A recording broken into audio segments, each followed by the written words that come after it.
Elias Schalwe, ni mkazi wa Tunduma na ni mzaliwa wa hapa pia.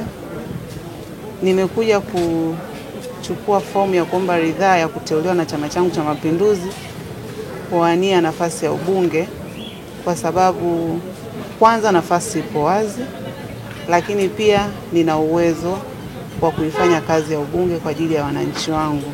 Nina uwezo wa kuwa mwakilishi kwa ajili ya wananchi wangu, wa kuwakilisha wananchi wa Tunduma.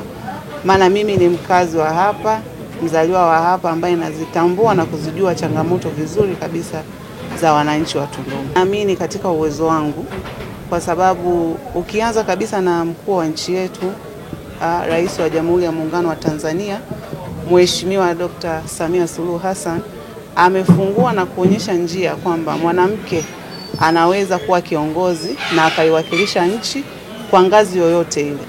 Kama ambavyo yeye amekuwa rais wetu wa Jamhuri ya Muungano wa Tanzania, na tumeona kazi zake nzuri ambazo zimefanyika, na amekuwa ni mfano, dunia nzima inatambua kwamba yeye ni kiongozi bora katika nchi yetu. Kwa hiyo kwa muktadha huo sasa, mimi pia ninaamini ndani ya uwezo ndio nao, uwezo ninao, nia ninayo, na ninaamini katika uwezo wangu, kwa uwezo wa Mwenyezi Mungu, kwamba naweza kuwa kiongozi bora kabisa wa kuiwakilisha Tunduma katika ngazi ya ubunge.